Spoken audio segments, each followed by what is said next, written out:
ہوگی سینئر دفاعی تجزیہ کار ایئر کوموڈور ریٹائرڈ خالد چشتی صاحب ہمیں جوائن کریں. چشتی صاحب السلام علیکم, بہت شکریہ آپ نے پروگرام کے لیے وقت نکالا.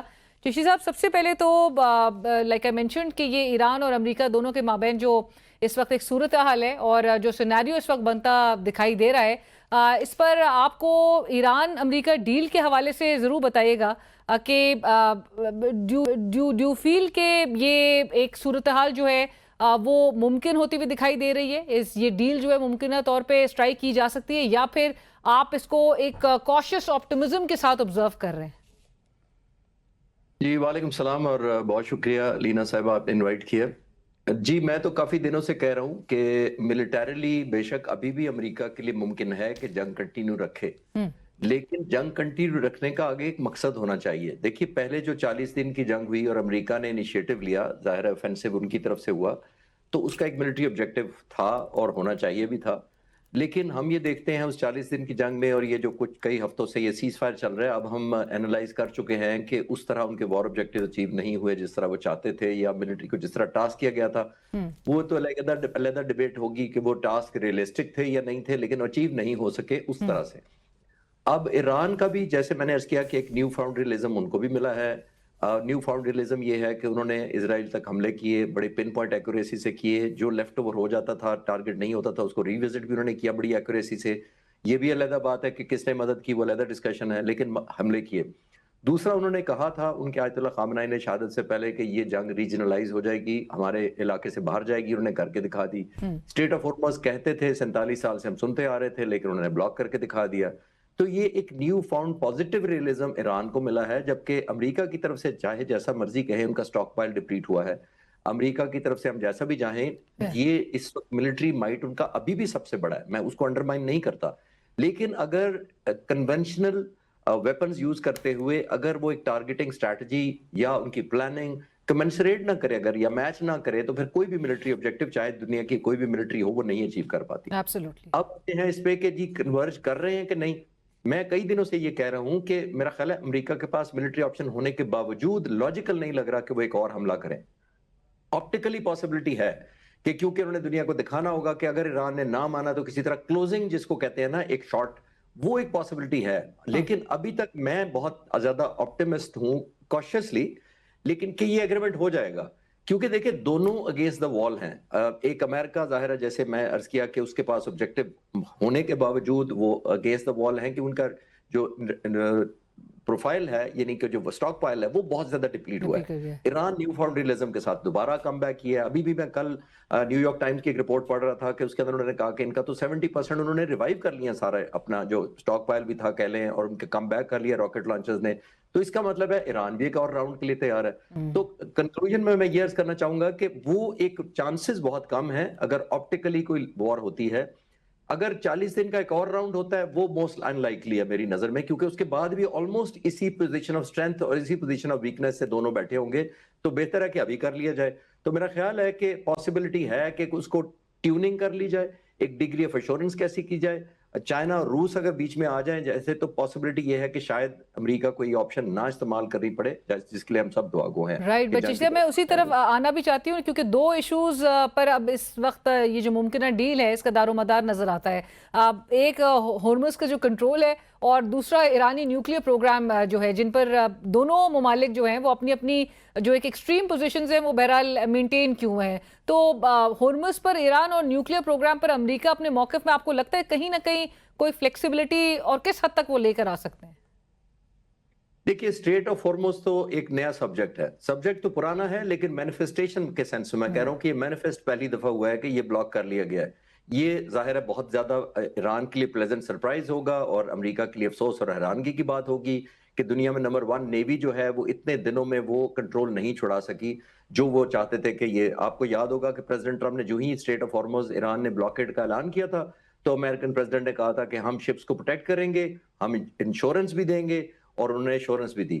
آپ نے دیکھا نہ ان کی انشورنس کو کسی نے مانا نہ ان کی انشورنس کو کسی نے مانا, اور اس کے باوجود ہزاروں شپس پھنسے رہے کیونکہ ایک ریئل خطرہ ایران کے ہاتھ میں تھا, انیشیٹو ادھر تھا. اب جس طرف آپ اشارہ کر رہی ہیں کہ امریکہ کے لیے جیسے میں نے کہا کہ ایران کے لیے ایک نیو فاؤنڈ یہ ہے کہ اسٹریٹ آف ہارمز کامیابی سے بلاک کیا, لیکن دوسری طرف آپٹیکلی امریکہ کو بھی کچھ چاہیے اپنے لوگوں کو دکھانے کے لیے, دنیا کو دکھانے کے لیے. 8 بلین لوگ इस वक्त डायरेक्टली या इनडायरेक्टली हॉस्टेज बने हुए हैं और इस जंग के इकोनॉमिक फ्रंट पे नहीं सिर्फ, और बहुत सारी एग्जाइटी है, एक लॉलेसनेस है, परेशानी है दुनिया को कि आगे फ्यूचर क्या बनेगा, पेट्रो डॉलर अनसर्टेनिटी, है, एब्सोल्युटली। ट्रेड है, ट्रेड रुका हुआ है, तो बहुत सारी डायमेंशन है जिसपे हॉस्टेज मैं कह रहा हूँ इनडायरेक्टली बनी हुई है दुनिया, एक बात। लेकिन दूसरी तरफ एक और हमें ये देखना पड़ेगा, न्यूक्लियर इनरिचमेंट आप कह रही हैं, तो वो प्रेसिडेंट ट्रंप ने भी, याद है आपको, कहा था कि मैं इसकी न्यूक्लियर डस्ट ले आऊंगा, वो एक वॉर ट्रॉफी के तौर पे इसको यूज करना चाहते हैं। लेकिन आखिरी जुमला इसके ऊपर मैं ये अर्ज करना चाहूंगा कि आपके व्यूअर्स को, नौजवान व्यूअर्स को ये रिफ्रेश कराना चाहिए कि आज से 11 साल पहले 2015 में जब JCPOA एग्रीमेंट हुआ था, ईरान ने उस मुआहदे के तहत 2015 के तहत JCPOA के तहत 8 टन न्यूक्लियर इनरिच जो इनके पास मटेरियल था उन्होंने रूस के हवाले किया था थ्रू कैस्पियन सी। वो एक कॉमन समंदर है उनका पीछे, उसके जरिए शिप की गई थी। 8 टन न्यूक्लियर इनरिच की बात कर रहा हूं, और अभी हम कितने दिनों से बात कर रहे हैं, 440 किलोग्राम। ये 440 किलोग्राम तकरीबन 18वां हिस्सा है जो पहले ईरान दे चुका है। अगर पहले ईरान दे चुका है तो ईरानियन को ये हक है कि जब हमने आपको 18 टाइम्स मोर दिया था, न्यूक्लियर रिचमेंट वापस दिया था मटेरियल, तो उसका क्या बना?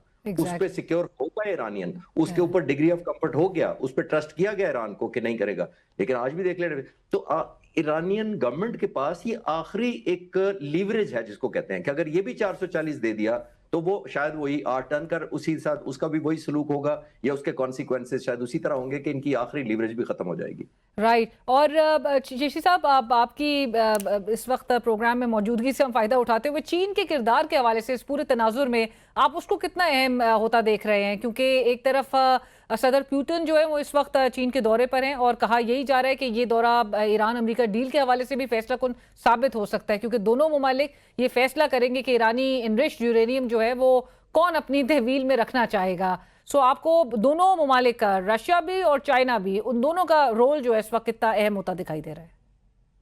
देखिए, नंबर 1 चाइना का, क्योंकि आपने किया, तो मेरा ख्याल है चाइना इस वक्त किसी बड़े ग्लोबल एग्रीमेंट या बहुत ज्यादा बायलैटरल ट्रेड की वजह से नहीं लोगों से मिल रहा या इतने बड़े लीडर्स को कर रहा है। वो अपनी एक न्यू फाउंड पोजीशन को रीअश्योर करना चाहता है कि मैं इस वक्त इकोनॉमिक पावर हूं, और जाहिर है दुनिया माने या ना माने वो तो है। तो चाइना इस वक्त बायलैटरल पे कम डिपेंडेंट है कि कौन सा एग्रीमेंट किस पे होगा, जाहिर है होगा, लेकिन नंबर 1 प्रायोरिटी उसको ये है कि उसको जो जगह इस वक्त हासिल है इकोनॉमिक प्लेटफॉर्म पर, वो ऑलमोस्ट टॉप पोजीशन है, नंबर 1। रशिया क्या साबित करना चाह रहा है चाइना को? वो साबित ये करना चाह रहा है कि in this time of need मैं सबसे ट्रस्टेड पार्टनर आपका हूं, क्योंकि आपने देखा कि चाइना की सबसे ज्यादा ऑलमोस्ट 80% जो ऑयल की डिपेंडेंसी है वो रूस पर है, और रूस ने उस पर कोई इंटरप्शन नहीं आने दी, और मेरी नॉलेज के मुताबिक उसमें प्राइस एस्केलेशन भी नहीं की जो दुनिया में ग्लोबल चल रही है।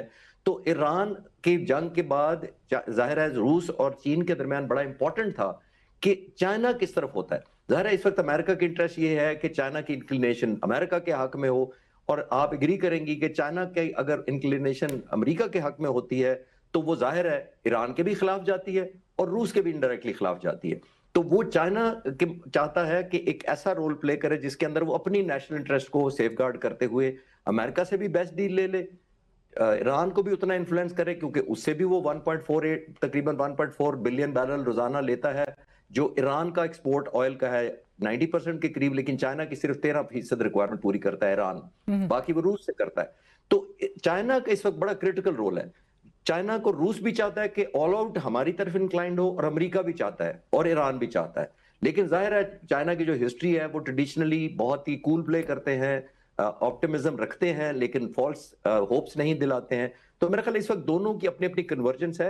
राइट। और शीश साहब, आखिर में चूंकि पाकिस्तान ने, like I mention in the start, अपना जो मीडिएशन एफर्ट है उसको दोबारा एक बार एक मुतहरिक रोल में पाकिस्तान नजर आ रहा है। वजीर दाखिला मोहसिन नकवी साहब भी एक हफ्ते के अंदर अपने मुसलसल दूसरे दौरे पर ईरान और तेहरान में मौजूद हैं। वो तो जो भरपूर जो हमारी सिफारती कोशिशें इस वक्त होती हुई दिखाई दे रही हैं, वो किसी आपको लग रहा है कि कोई मौसर साबित होते हुए? क्योंकि हमने अगेन अचीवमेंट्स तो पाकिस्तान के लिए काफ़ी हैं, सीज फायर से लेकर वो पहला मुज़ाकराती एक दौर होना और उसके बाद अब ये मजीद भी कोशिशें करना। आपको लगता है कि कहीं ना कहीं पाकिस्तान का रोल जो है वो एक्नॉलेज भी होता रहेगा और उससे कुछ निकल भी सकता है?